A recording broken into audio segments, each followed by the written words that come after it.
तो राज्य में लगातार अपराध का ग्राफ बढ़ता जा रहा है, लेकिन अब उनमें लगाम लगाने के लिए राज्य सरकार हो, पुलिस प्रशासन हो, अलर्ट मोड पर आ गई है।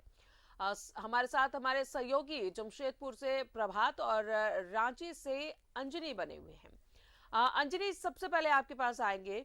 जिस तरीके से गैंगवॉर की घटना को अंजाम दिया गया 27 जनवरी को, जाहिर तौर पर भीड़ भाड़ वाले इलाके पर गोलीबारी और हाई सिक्योरिटी जोन के तौर पर जाना जाता है मोराबादी, जहां पर इस घटना को अंजाम दिया गया।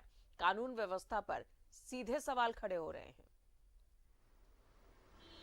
हाँ देखिए राजा, जिस तरह से घटना घटी थी वो कहीं ना कहीं ये लग रहा था जैसे कोई फिल्म की शूटिंग हो रही हो।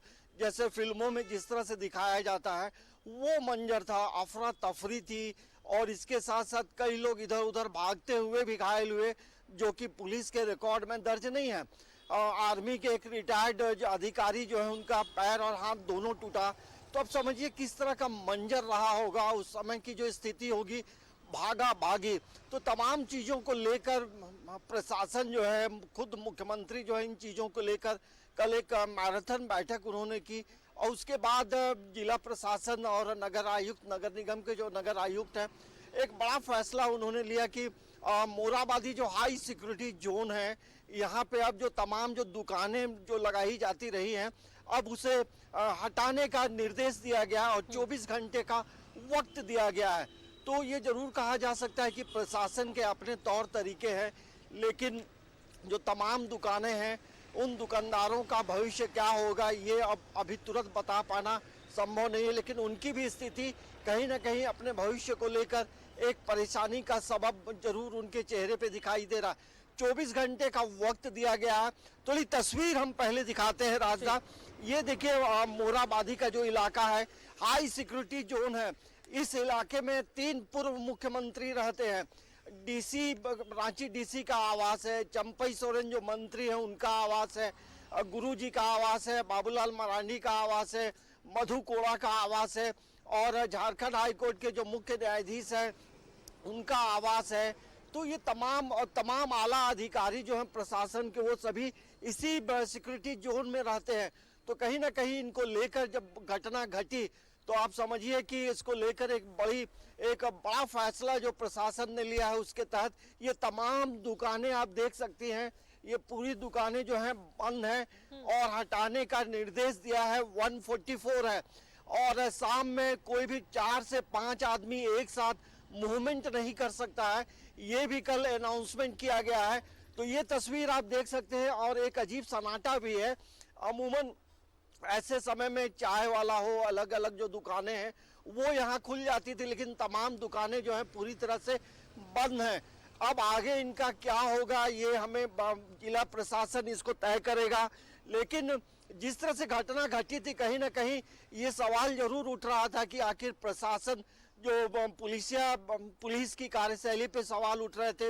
ये भी तमाम लोग कह रहे थे कि जिस तरह से घटना घटी, तो इन अपराधियों को पुलिस का खौफ नहीं है, जिसकी वजह से इतनी बड़ी घटना जो है दिन दहाड़े हाई सिक्योरिटी जोन में डीसी आवास के करीब, और शिबू सोरेन जो पूर्व मुख्यमंत्री है, राज्यसभा सदस्य हैं, उनके आवास के करीब ये घटना घटी।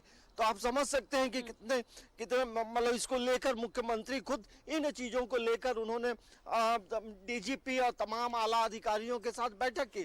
तो हमें लगता है कि अब जो हाई सिक्योरिटी जोन है, आने वाले समय में प्रशासन के तरफ से ये भी कहा जा सकता है कि अब यहाँ किसी भी तरह की दुकानें नहीं लगेंगी, क्योंकि ये कहीं ना कहीं सुरक्षा को लेकर एक बड़ा सवाल है। दूसरी बात ये भी है कि यहाँ जो मॉर्निंग वॉकर्स भी हैं, तो उसमें बहुत हाई प्रोफाइल के लोग भी मॉर्निंग वॉक करते हैं।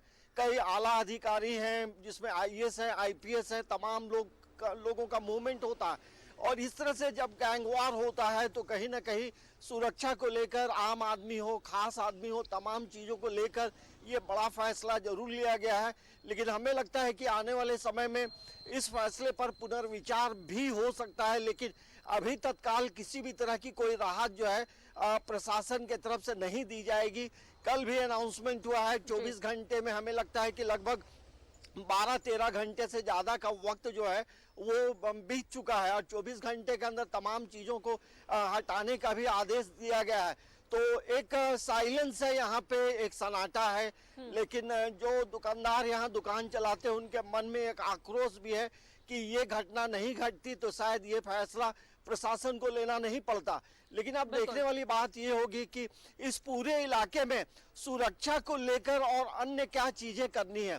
2-3 सवाल बार बार ये जरूर उठता है राजदा कि इस पूरे इलाके में सीसीटीवी की संख्या भी बढ़ाने की जरूरत है और सीसीटीवी जब लगाया जाता है तो सीसीटीवी को देखने वाला भी कोई होना चाहिए कि प्रॉपरली हो क्या रहा है, कहाँ क्या गतिविधियां हो रही है। तो ये भी एक बड़ा ये कोई नया हादसा यहाँ पर नहीं है। इस तरह की घटनाएं राजधानी रांची के हाई सिक्योरिटी जोन में पहले भी हो चुकी है, चाहे हम कांके की बात करें, हीनू की बात करें या फिर मेन रोड की बात करें। इन जगहों पर भी बेखौफ अपराधियों ने घटनाओं को अंजाम दिया। तो ऐसा लगता है कि अब पुलिस को एक अलग रणनीति के तहत काम करने की जरूरत है इन अपराधियों पर लगाम लगाने के लिए। एक बार रुक करेंगे जमशेदपुर का। सहयोगी प्रभात हमारे साथ है।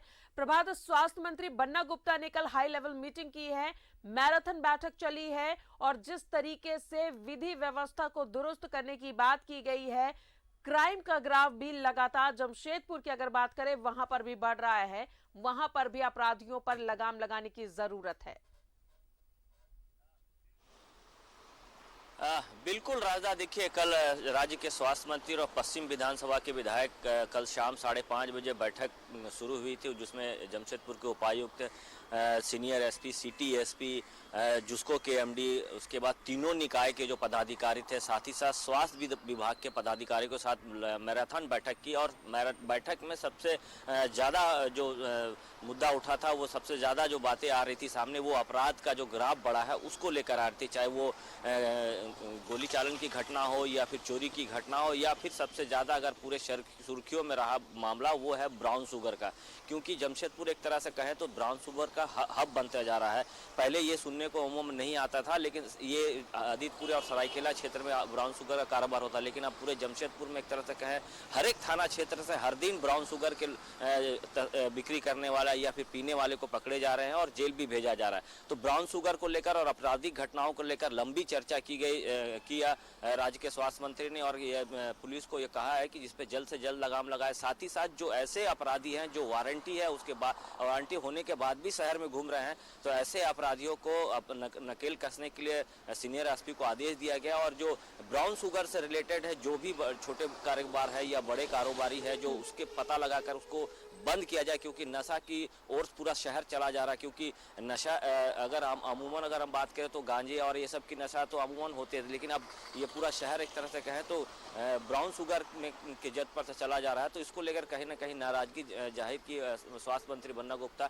साथ ही साथ जो नागरिक सुविधाएं हैं बहाल करनी है, वो सबको भी लेकर, चाहे वो पार्कों की देखरेख हो या पार्कों में जो अड्डोबाजी करते हैं लड़के या अड्डेबाजी करते हैं, वहाँ पर जो लोग जाते हैं उनके साथ में छेड़छाड़ करते हैं, चाहे नदी के किनारे जो अड्डेबाजी होते हैं, नदी किनारे में जो अपराधी तत्वों का जमावड़ा रहता है, वो उन लोगों को कहीं ना कहीं नकेल कसने के लिए पूरी तरह तत्परता बरतने की आदेश राज्य के स्वास्थ्य मंत्री ने दिया है। और ये हम कह सकते हैं कि जिस तरीके से अगर 10 दिनों की बात करें तो लगातार घटनाएं हो रही, चाहे को भी एक्शन मोड में आने की जरूरत है, क्योंकि ये बेखौफ अपराधी किसी भी घटना को अंजाम दे रहे हैं और इनके अंदर कानून या प्रशासन का डर देखने को नहीं मिल रहा है। तो इन पर लगाम लगाने के लिए अलग रणनीति बनाने की जरूरत है। बहुत बहुत शुक्रिया अंजनी और प्रभात आप दोनों का।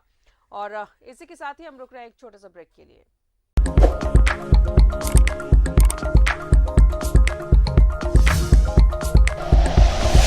Like and share videos, subscribe करें हमारा चैनल और प्रेस करें बेल आइकॉन। न्यूज़ 11 भारत, सच है तो दिखेगा।